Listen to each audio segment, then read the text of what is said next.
புதிய தலைமுறை நேயர்களுக்கு வணக்கம். நம்மளுடைய பக்கத்து நாடான இலங்கையில நாளைக்கு அதிபர் தேர்தல் நடக்க இருக்கு. 1,70,00,000 பேர் வாக்களிக்க இருக்காங்க. கடுமையான மும்முனை போட்டி அங்க நிலவிட்டு இருக்கு. இலங்கை தேர்தல் குறித்து நம்ம டீடைல்டா பார்க்க இருக்கோம். வணக்கம் சார். வணக்கம். இலங்கையில தேர்தல் நடைமுறைன்றது நம்ம நாட்டை விட கொஞ்சம் டிஃப்ரெண்டா இருக்கும் அப்படின்னு சொல்றாங்க. அதை பத்தி கொஞ்சம் சொல்லுங்க சார். ஆமா, முதல்ல இப்போ நடந்துட்டு இருக்க தேர்தல் அதுல யார் வெற்றி பெறுவா அப்படின்னு பார்க்கறதுக்கு முன்னாடி இலங்கையோட அந்த தேர்தல் முறை அப்படின்றது எல்லோருமே ஒரு தெரிஞ்சுக்க வேண்டிய ஒரு முக்கியமான ஒரு விஷயமா இருக்கு. என்னன்னா சவுத் ஏசியாலே ஒரு பெஸ்ட்டான ஒரு தேர்தல் முறை இலங்கையில் இருக்குது அப்படின்னு சொல்லுவாங்க. ஒரு ஜனநாயகமான தேர்வு முறை அப்படின்றது இலங்கையில் இருக்குது. உதாரணத்துக்கு நம்ம எடுத்துட்டோம்னா இப்போ நம்ம இந்தியா இலங்கை அப்படின்னு கம்பேர் பண்ணால் கூட இப்போ நீங்கள் இந்தியாவில் எடுத்துக்கிட்டிங்கன்னா இங்கே ஒரு நாடாளுமன்ற தேர்தல் பிரதமரை தேர்ந்தெடுக்கிறாங்க. அங்கேயும் பிரதமர் தேர்வு இருக்குது. ஆனால் அங்கே அதிபருக்கு தான் அனைத்து அதிகாரமும் இருக்குது. இப்போ யூஎஸ்லாம் யூஎஸ் பிரசிடென்சியல் எலெக்ஷன் மாதிரி அதிபருக்கு தான் அதிகாரம் இருக்குது. ஆனால் அதுலேயும் குறிப்பாக என்ன சிறப்பு அப்படின்னு நம்ம பார்த்தோம்னா, நீங்கள் இந்தியாவில் எடுத்துக்கிட்டிங்கன்னா 2019 எலெக்ஷன் இருக்குது. அதில் மோடிக்கு ஆதரவா இல்லை பாஜக கூட்டணிக்கு ஆதரவா அப்படின்னு பார்த்தீங்கன்னா 37% தான் ஒட்டுமொத்தமாக வாக்களிச்சிருப்பாங்க. அவர் வர வேண்டான்னு வாக்களித்தவங்களோட எண்ணிக்கை தான் அதிகமாக இருக்கும். ஒரு 63% அவர் வேண்டாம் அப்படின்னு மற்ற கட்சிகளுக்கு வாக்களித்தவங்க. ஆனால் அவர் தான் பிரதமராக தேர்வாவார். இப்போ நீங்கள் 2024 எலெக்ஷனில் எடுத்துக்கிட்டிங்கன்னா கூட பிஜேபி அந்த அலையன்ஸ்க்கு ஒரு 40% ஓட்டு தான் வந்திருக்கு. 40-42 இந்த மாதிரி தான் வந்திருக்கு. அப்போ அவங்க வேண்டாம் அப்படின்னு மற்ற கட்சிகளுக்கு வாக்களித்தவங்களோட வாக்குகள் தான் அதிகமாக இருக்குது. ஸோ பெரும்பான்மையான மக்கள் இவங்க வேண்டான்னு வாக்களிக்கிறாங்க. ஆனால் அந்த இடங்கள் எம்பி இடங்கள் எண்ணிக்கை இந்த மாதிரியான விஷயங்களை வச்சு பாஸ் த போஸ்ட் சிஸ்டம் அப்படின்னு இந்த சிஸ்டம் சொல்கிறாங்க. யார் இப்போ ஒருத்தவங்க 42 வாங்கியிருக்காங்க, 43 ஒருத்தவங்க வாங்கிட்டாங்கன்னா அவங்க வின்னர் அப்படின்ற மாதிரியான சூழல் வந்துடும். அதையும் தாண்டி என்னன்னா நீங்கள் பெரும்பான்மையான பேர் நான் மாற்றி வாக்களிக்கிறேன், இவர் வேண்டாம் மாற்றி வாக்களிச்சா கூட அவர் தான் பிரதமர் வருவார். நீங்கள் அமெரிக்காலாம் கூட எடுத்துக்கிட்டிங்கன்னா அதிபருக்கு மக்கள் இப்போ கடந்த தேர்தல் இதற்கு முன்பு இப்போ பைடன் பிரசிடென்ட்டாக இருக்கார். அதற்கு முந்தைய தேர்தலில் ட்ரம்ப்புக்கு கம்மியான மக்கள் தான் வாக்களிச்சிருப்பாங்க. ஆனால் பார்த்தீங்கன்னா அதிபராக இருப்பார். இந்த மாதிரியான பல்வேறு விஷயங்கள் இருக்குது. ஆனால் இலங்கையில் நீங்கள் பார்த்தீங்கன்னா யார் அதிபராக வரணும்னாலும் அவங்க 50% தாண்டி இருக்கணும். ஒருத்தர் அதிபராக தேர்ந்தெடுக்கப்படணும் அப்படின்னா 50% தாண்டி இருக்கணும்.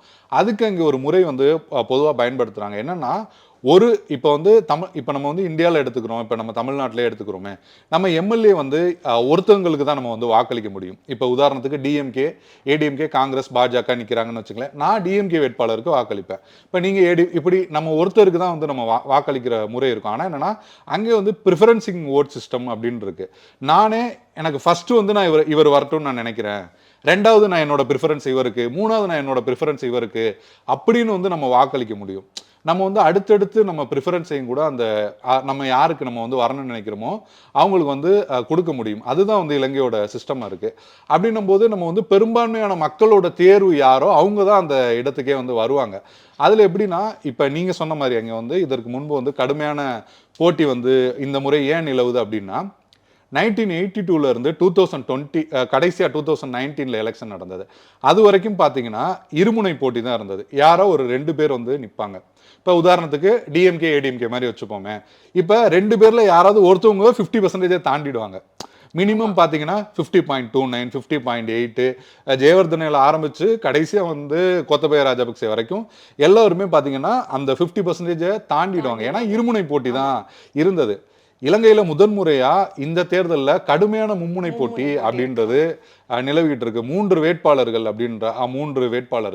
அப்படின்னு கடுமையான மும்முனை போட்டி நிலவுது. முதன்முறையா இதுவரைக்கும் இப்ப நம்ம ஏற்கனவே சொன்னோம்ல 50% ஒருத்தவங்க 3 பேருக்கு ப்ரிஃபரன்ஸ் பண்ணலாம் அப்படின்னு. இப்ப ஒரு 100% வாக்குகள் இருக்குன்னு வச்சுக்கோங்க. நான் ஒரு 3 பேர் நிற்கிறோம் அப்படின்னா 3 பேருக்குமே 30% வந்துருச்சு. மற்ற வேட்பாளர்களுக்கு கம்மியாக போயிடுச்சுன்னா யாருமே 50 தாண்ட மாட்டாங்கல்ல. அப்போ இங்கே தேர்வு எப்படின்னா அதுக்கு தான் இந்த ப்ரிஃபரன்சிங் சிஸ்டம் இருக்குல்ல. நான் ரெண்டாவது யார் வரணும்னு நினைக்கிறேன், மூணாவது நான் யார் வரணும்னு நினைக்கிறேன்னா ஃபர்ஸ்ட் 2 பேர் வந்திருப்பாங்களா டாப். இப்போ ஒருத்தர் 35 வாங்கியிருக்காரு, ஒருத்தர் 34 வாங்கியிருக்காருன்னா அவங்க 2 பேரையும் வச்சுப்பாங்க.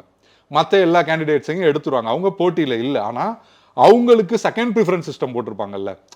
இப்போ மூணாவதா ஒரு வேட்பாளர் இருக்காரு, அவருக்கு இவர் தான் என்னோட ஃபர்ஸ்ட் ப்ரிஃபரன்ஸ் வரணும் அப்படின்னு போட்டிருப்பாங்க. அவருக்கு அடுத்து யார் வரணும்னு போட்டிருப்பாங்கல்ல, அவங்க ஓட்டு வந்து மேல 2 பேர்ல உள்ளவங்களுக்கு போட்டிருப்பாங்க. இவங்களுக்கு அதை வச்சு இந்த பெர்சன்டேஜ் வந்து மேல போய்க்கிட்டே இருக்கும். அப்படி 50% தாண்ட வச்சிருவாங்க. ஸோ எப்படி நம்ம யோசிச்சு பார்த்தாலும் பெரும்பான்மையான மக்களோட விருப்பமா தான் அந்த அந்த அதிபரா வர்றவர் வந்து இருப்பாரு. அப்படின்னு இலங்கையோட அந்த தேர்தல் முறை அப்படின்றது ரொம்பவே ஒரு ஒரு ஜனநாயக தன்மையான விஷயம். அப்படின்னா நாடாளுமன்ற தேர்தலில் இன்னமுமே நிறைய சிறப்பான விஷயங்கள் இருக்கும். இப்போ நீங்க தமிழ்நாடு தான் உதாரணமா எடுத்துக்க முடியும். இப்போ தமிழ்நாட்டில் ஒரு உதாரணத்துக்கு நாம் தமிழர் ஒரு கட்சி இருக்காங்க. அவங்க 8% வாக்குகள் வந்து வாங்கியிருக்காங்க. ஆனா அவங்களுக்கு சட்டமன்றத்தில் ஒரு எம்எல்ஏ ஒரு எம்பி கூட கிடையாது. ஓகேங்களா? எம்பி எலெக்ஷன்ல தான் வாங்கினாங்கன்னா கிடையாது. ஆனா இலங்கையில் அப்படி கிடையாது. இலங்கையில் ஒரு கட்சி எவ்வளோ வாக்கு சதவீதம் வாங்குறாங்களோ அதுக்கேற்ற எம்பிக்கள் இடம் வந்து அவங்களுக்கு கிடைக்கும். அது வந்து விகிதாச்சார பிரதிநிதித்துவம் அப்படின்ற அந்த முறை வந்து சொல்லப்படுவது. தமிழ்நாட்டில் திருமா போன்ற நிறைய தலைவர்கள் அந்த முறையை கொண்டு வரணும் அப்படின்னு சொல்லுவாங்க. என்னன்னா அதுக்கு ஒரு சிஸ்டம் இருக்கு. அது வந்து நம்ம நாடாளுமன்ற தேர்தல் நடக்கும்போது அந்த மாதிரி பார்க்கலாம். ஆனா என்னன்னா நீங்க 5% வாக்குகள் தான் வாங்கியிருக்கீங்க அப்படின்னா கூட நீங்க சட்டமன்றத்துக்குள்ளேயோ நாடாளுமன்றத்துக்குள்ளேயோ போறதுக்கான வாய்ப்புகள் அங்க வந்து இருக்கும். ஜெயிச்சவங்க தான் போகணும். நான் வந்து 44,000 வாக்கு எடுத்திருக்கேன். எனக்கு கீழே வந்து ஒருத்தவங்க 43,000 சொச்சம் தான் எடுத்திருக்காங்க. நான் அதிகமாக எடுத்துட்டேன், நான் மட்டும்தான் ஜெயிச்சிட்டேன், அப்படி கிடையாது. அங்க என்னன்னா நீங்க ஒட்டுமொத்தமா ஒரு கட்சி ஒட்டுமொத்தமா எவ்வளவு ஓட் பெர்சன்டேஜ் வாங்கியிருக்காங்களோ அதுக்கேற்றபடி அவங்களுக்கு எம்பி எம்எல்ஏஸ் கிடைப்பாங்க. அப்படின்னும் போது நீங்க தமிழ்நாட்டில் வந்து ஏன் எல்லாம் கூட்டணி சேர்ந்து நிற்கிறாங்க அப்படின்ற தேவை வருதுன்னா ஜெயிக்கணும். நிறைய கட்சிகளோட சேர்ந்து நின்றாதான் அவங்களோட நம்ம வாக்குகள் அதிகமாக வாங்கி ஜெயிக்க முடியும். ஆனா நீங்க ஸ்ரீலங்காவில் இருக்கிற மாதிரியான சிஸ்டம் வந்தா இங்க யாருமே கூட்டணியே தேவையே கிடையாது.